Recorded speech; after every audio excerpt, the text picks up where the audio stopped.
Your testimony, did I understand you right, said that you want to end all plastic manufacturing? I said the plastics industry must be stopped. So does that mean end plastic manufacturing? I mean, in my dream world, sure, but I think that, go ahead. No, so and I don't mean to be condescending here. I just point out, what's going to replace your glasses? Like, So how I would you wear do your know, glasses around your face? They're made of plastic. maybe. No, I don't they know are. what they're made out They of. are. What's up, family? Now, I need you to watch this with me, right? Because this right here is one of the most beautiful things I've seen, right? You got a Senate hearing about plastics, and this activist lady gets up there talking about how the plastics industry must be stopped. Like she's dropping some profound truth on everybody. And Senator Markwayne Mullin, man, he just sits there and lets her finish before he goes to work, as you can see a little bit as we continue to dive into it. And this is where it gets good. He looks at her and says, okay, you want to stop all plastic manufacturing, correct? And she says, yes. And then just starts pointing at everything in her body and around her. He says, take off your glasses. All right. She's sitting there in glasses with plastic frames. He says, what about that water bottle you were drinking before you came in here? That's plastic. What about your phone? That's plastic, metal, glass, all kinds of materials that don't exist without the manufacturing chain you're trying to shut down. What about your shoes, your clothes, the buttons on your shirt, the car you drove here? And you can see it on her face, family. She was not ready for that question because she never asked herself that question. And that right there is the whole problem with modern activism in a nutshell.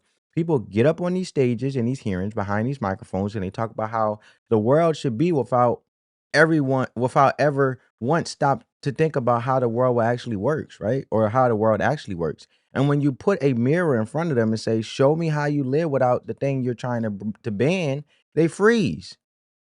And here's where the breakdown starts, because let's talk about what happens when you actually take this seriously. If you end plastic manufacturing in America, you're not just stopping water bottles and grocery bags, you're stopping medical equipment, you're stopping IV bags, syringes, tubing, gloves, the materials that keep hospitals running.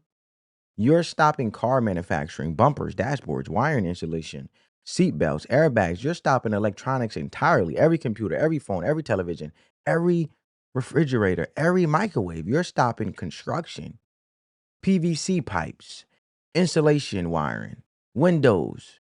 You're stopping the entire clothing industry because polyester, nylon, spandex, all of that is plastic. You're stopping the food industry because almost everything you buy at the grocery store is wrapped or packaged in plastic to keep it fresh and safe to eat. And here's what they don't tell you, family. The people pushing these bans don't live the way they're asking you to live. They fly on private jets that are all made out of plastic and metal and fuel, and they drink out of plastic bottles at their climate conferences, and they type their speeches about saving the planet on laptops made from the very material they want to ban. It's a game to them. And working people, the folks clocking in at factories, driving trucks, raising kids on a budget, you are the ones who pay the price when these policies hit. Higher prices on everything because companies have to find more expensive alternatives, fewer jobs because plants shut down, not to mention that the Clintons have already sold off our auto manufacturing business, our factories and plants to China and other individuals. We've seen Hyundai, the Hyundai plant, which was the car company, go to Mexico to basically seek cheap labor because they didn't want to compensate actually paying jobs here in America what they should be paid, and they just basically went to Mexico for cheaper labor, but they're taking advantage of the market here in America to make their business successful in the first place based off American consumers. Hmm. So let's access the basic goods that keep life affordable. The elite preach sacrifice, and guess who's always the one doing the sacrificing? Not them, never them. They'll be fine with their glass bottles and their organic cotton and their bespoke everything. But the family trying to feed 3 kids on a $40,000 a year salary, they get told to do with less while the people telling them that don't change a single thing about their own lives. And that's the part that makes people frustrated. Their blood boil because it's not about principle with them. It's about performance. It's about sounding righteous without being right. And it's about getting applause from people who also don't plan on giving up anything. True leaders, if they're going to make a decision, they're also doing it at the cost of themselves first by dragging, I was going to say dragging, but delivering the people to what's right, righteously, which would benefit in the long term when it comes to the country, the economy, and making sure that life could be affordable and the economy thrives, and having great infrastructure with great schools and public safety and securing our country securing the border and things like that. Because with national security and public safety in our schools and our infrastructures where we continue to boom in the economy, to have more money flowing in, to actually do more to make life affordable and have programs to help people that's really in need, we have enough cash flow where we can justify those things, or I can continue to be innovative and evolving as a country to not be left behind because we're actually still competing with our adversaries. Yes, we're better together than apart when it comes to us having global trade and things like that. But the simple fact is, you can't sit there and deny that they're trying to overthrow us based on how we thrive as a country, also allowing individuals to come in through the right process, being vetted, who escaped dictatorship and things like that, and also helping other countries like we have when it came to Venezuela, because individuals who come here are fleeing and then they actually want to live in their country, so they have the opportunity. So we're doing a lot as a country, and you don't think people, as in our adversaries, are not jealous of that? How diplomatic, how strong we are, how American strong we are, and all the opportunity and continue to uphold the model, which is the beauty of United States of America and the country as a whole, which is the overriding heartbeat and the soul fabric of our country is to be able to build something from nothing. Let me know in the comments. We just having a productive conversation. I'm not telling you what to think or how to think, family.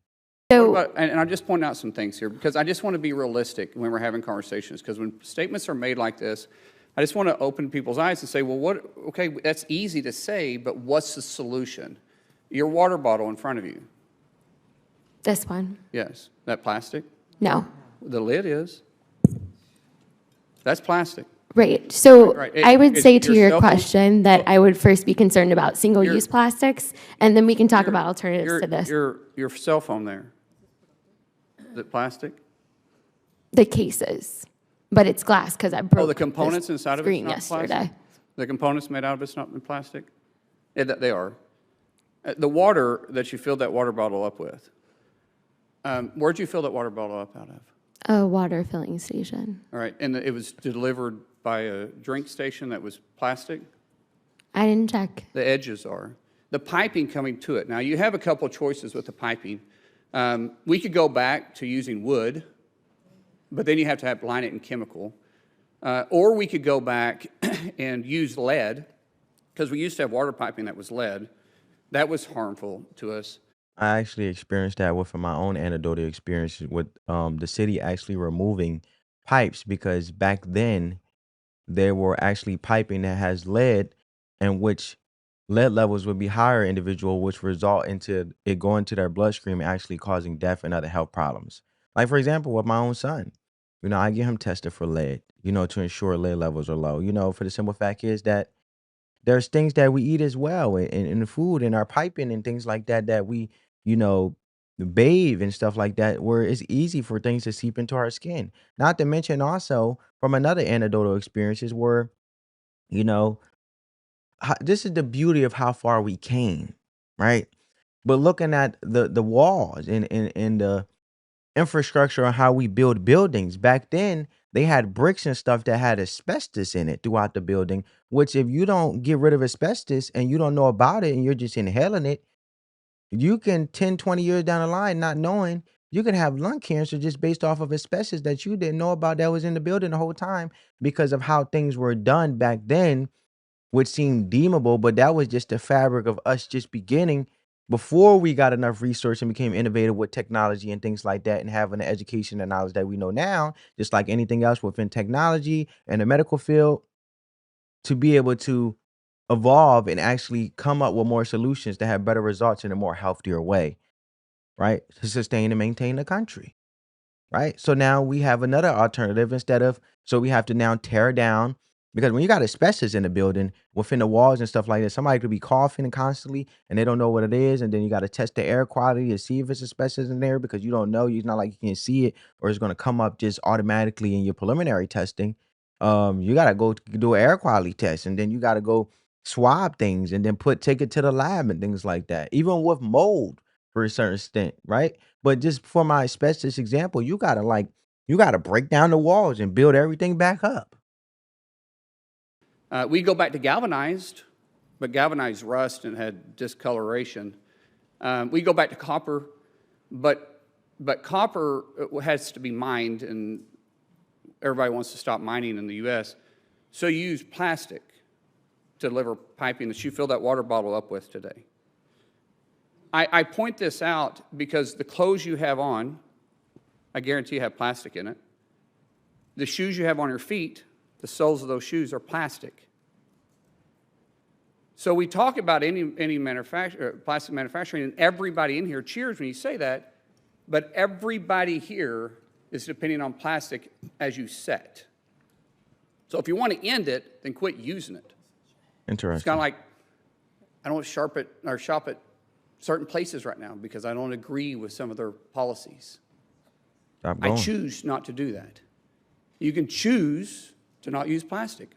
Do your work. If you believe it, then live it that way. And if I think what Mark Mullin is trying to say is, instead of erasing it and eradicate it because you don't agree with it, don't put that on someone else. That's your own choice, which is the beauty of capitalism in itself, and just having a multitude of options. Let the market decide. If you're really against it, then to get things that are not plastic, go organic fully and things like that. Live a non-toxic life, as I try to live with for my own self. But now, some things can we entirely get away from? We may not be there yet, but look how far, using examples that I have as a country, we have came. And if anything, put your energy towards the process to get more solutions in the name of humility by humbling yourself. But don't just say, "Oh, we need to eradicate it. We need to get rid of it." Because the PVC pipes, for example, like we use those pipes so there's no corrosion or buildup, just like using the plastic, which is basically plastic piping under your sink and the tubing and things like that, which he mentioned. not, then tell me what the solution is. Mr. Sunday, can you manufacture a car today without plastic?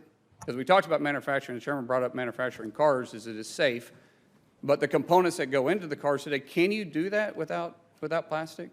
No, Senator, and increasingly so with the new mileage mandates. You increasingly need to use automotive components that are plastics derived. So we wouldn't have manufacturing, today's modern manufacturing, if we didn't have plastics, correct? Correct. Ms. Jackson, do you agree with that statement? Yes. So what's the alternative for manufacturing? Because the Democrats talk about middle-class wages. Middle-class wages typically come directly from manufacturing. What is it that we're manufacturing that doesn't have plastic in it today?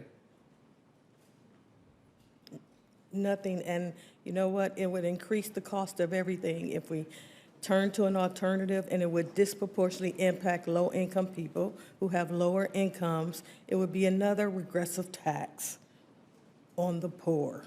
So according to your testimony, Ms. Jackson, it sounds like you're saying that the environmental justice agenda does more harm than good for low-income families. Is that correct? Yes, and you know, I have the unique opportunity to see both sides when the industry comes in the area and when it doesn't. As an auditor, I worked on Nissan North America. Nissan North America moved to Smyrna, Tennessee, where it built the largest automotive manufacturing plants, and the transformation was astonishing. I mean, it went from a community that was poor to a community that Thriving. U.S. World News Wow. voted one of the top 10 places to retire. You had poor people in areas that were poor that became middle class. You had middle class people that became upper middle class, and a lot of upper middle class people that became affluent. They have attractions, they have amenities, they have housing, affordability. I mean, the amount of prosperity in that area has resonated out three counties. I've also had the opportunity to see when an industrial, and that wouldn't happen if you don't have an industrial complex moving into the area where you're talking about high economics. I've also seen the other side where all of a sudden you have deteriorating buildings, empty storefronts, dilapidated housing, people standing on street corner housing, that families that are broken. So we need to balance the fact that people's lives need economic upward mobility. And we can't just say We're going to take out an industry and leave people poorer than they were. Well, now they're doing it in the form of government control. We're going to take out an industry, and also we're going to tax big corporations and tax the rich. And the simple fact is, the rich is the one who basically comes in and brings the business and opportunity, like she mentioned with Nissan in North America. But if you're against Nissan North America and you want them to be pushed out in the name of government control and having government run stores and things like that, then obviously you're just in the name of a regressive tax, as you mentioned, and aggressive taxation, slandering and basically slamming the poor. And then you wonder why things will deteriorate and result into what she's saying. I just find it very interesting having this productive conversation. This was June 14th, 2023, and evidentially is the proof is in the pudding, right? Evidentially. And as you see the evidentiary points that she's making, we're still talking about, so now we're talking about socialism when it comes to politics, and we're talking about how success and infrastructure and things like that should be outsourced and sold out, and basically we shouldn't have anything American made in our auto manufacturing plants and factories, and which happens to be big corporations. We should tax them aggressively and push them out.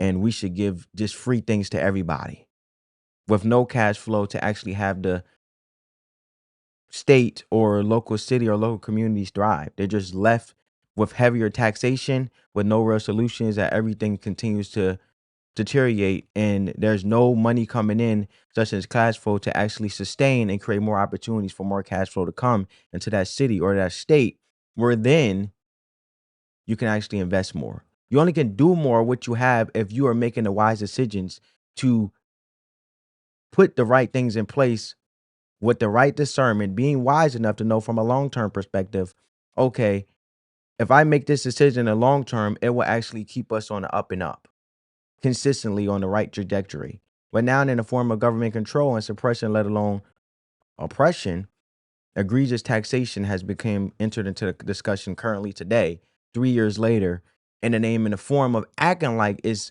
progressivism and also social justice, what really is disguised as something that sounds good until it takes place to really hamper down communities, and nothing continues to evolve or grow.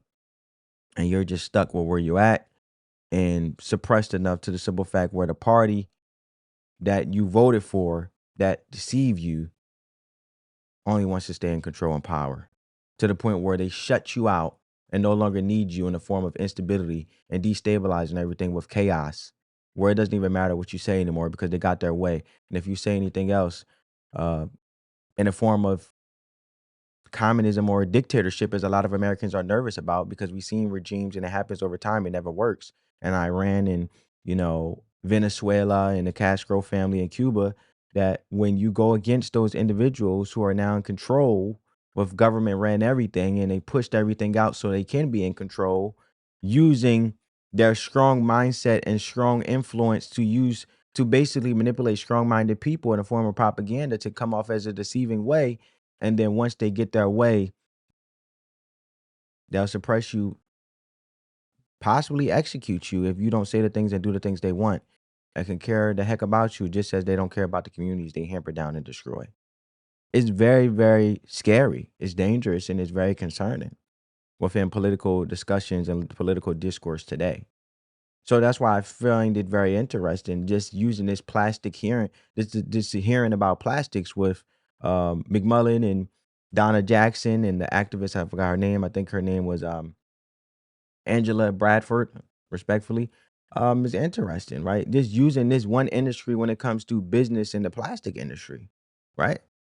If you have a business and you don't have no cash flow to be innovative within your business, then how are you going to have marketability to get your name out there? How are you going to be able to be innovative and actually take in constructive criticism to continue to evolve with your clothing brand, and resonate with the people and make sure it's high quality material where it lasts longer, where individuals keep coming back? How are you going to be able to stock up and actually have more inventory if all you're doing is just making sure you give out free inventory when you feel like it, but then you don't have no cash flow again to justify even creating more inventory, so you have more with great quality and all the essential parts to keep the business up and running and selling and having that clothing even exist, you have a limited supply to the point where you have none and you can't, you're out of business. So it has to make sense, right? And you have to have cash flow, and you can still have affordability, but it has to be done correctly, where you can have affordable clothing, but it still be sustainable, where individuals come back and you market to the demographic or the market in which it needs a solution while still being innovative and keeping up with the times and continue to have a long lasting brand. But you have to have it to exist. You have to do the things and the steps to make it from an idea into fruition and go through the steps and processes when it comes to your vendors or how you stitching it, what's the concept of the brand, the story behind it. And all of those inner workings have to come together before you can just skip to just giving out free clothing. If you build yourself up enough, this is why it's wrong to go against the rich or the wealthy or big corporations, even though they pay the highest of the taxes, because actually, if you get them tax cuts, just in the form of what John F. Kennedy stood for and our President Trump, you actually give them more cash flow to open up more opportunities. So let's say, for example, if you have that clothing brand example, right? And you're making great money and people are coming in and consumers are just swarming your store. It gives you a way to also market to another solution within your clothing brand and what's needed to create another style of clothing. Or you can do buy one, get one free. Because now you have enough cash flow where you can still meet the demand and not have limited supply and continue to thrive and get more of your product to be out there marketed because you have the capital to do it.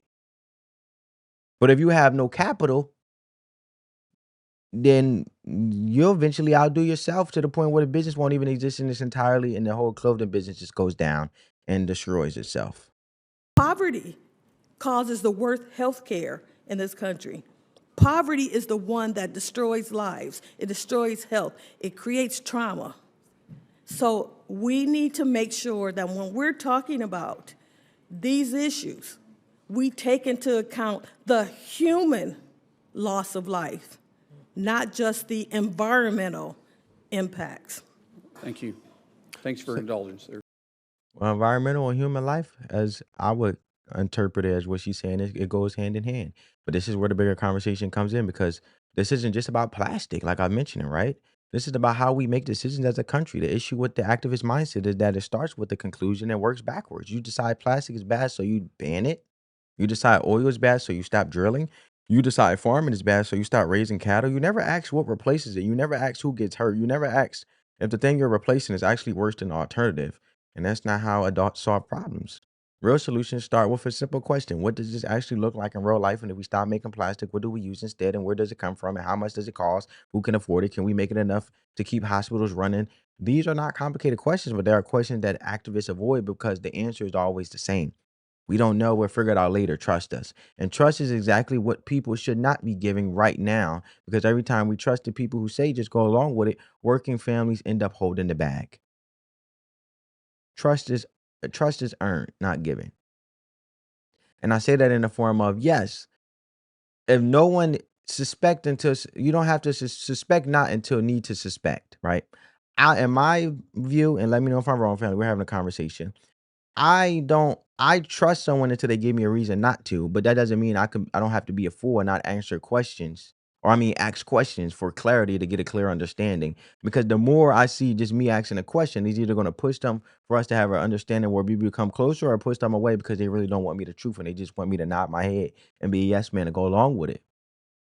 So rather it's energy policy, trade policy, immigration policy, tax policy, the pattern is the same. Someone with a lot of money and a lot of education, a lot of media access decides what's best for everybody, and everybody else is suppressed. I mean, everybody else is supposed to fall in line, not suppressed. Everybody else is supposed to fall in line. And when you question it, they call you stupid. They call you a denier. They call you a hater. But the truth is you're just asking the questions every American should be asking.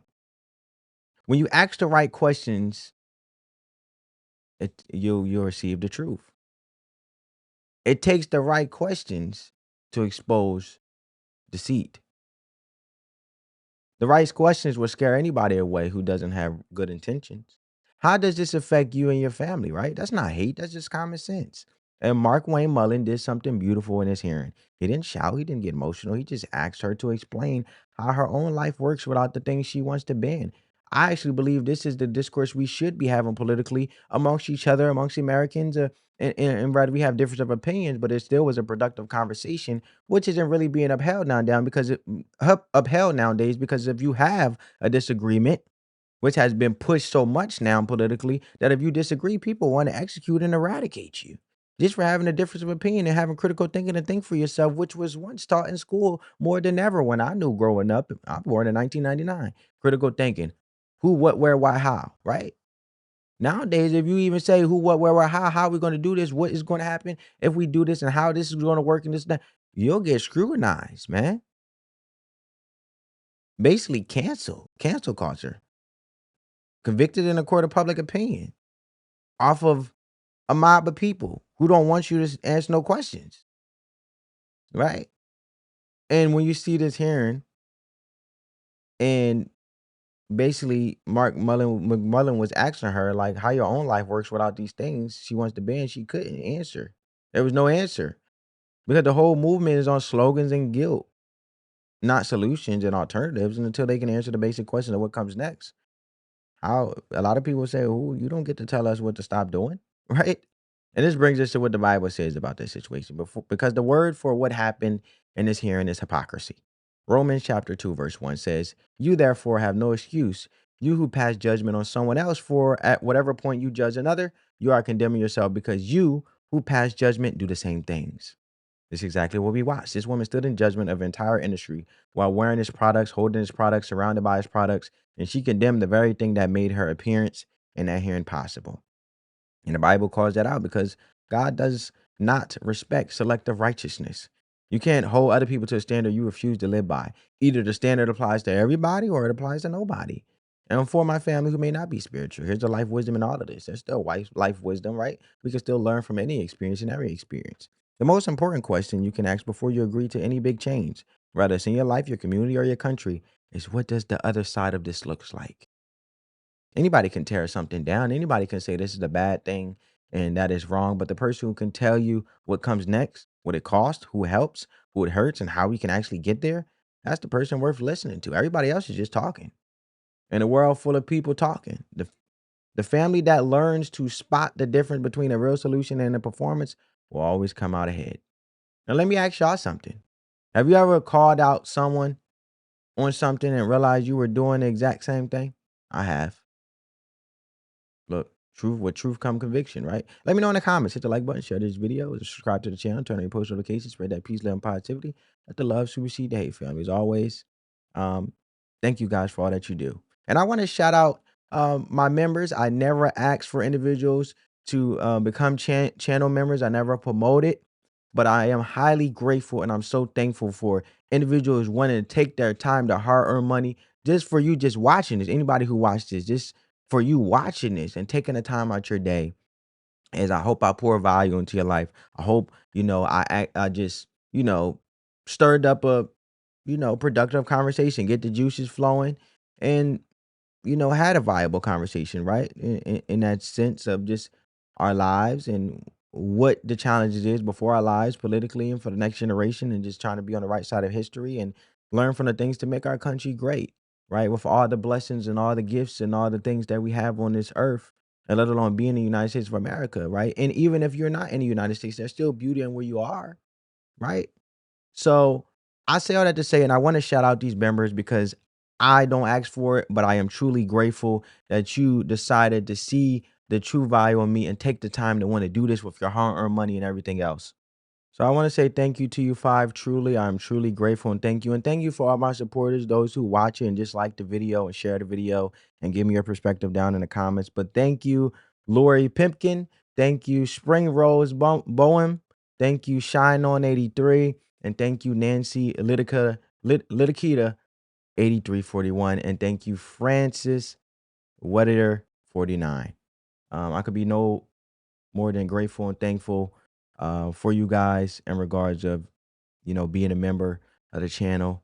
My heart goes to you. God bless you all. And if you are not spiritually inclined, more peace, blessings, and prosperity to you. And thank you all for watching. The same thing goes to you guys as well. Love you guys. Catch you in the next one. Peace.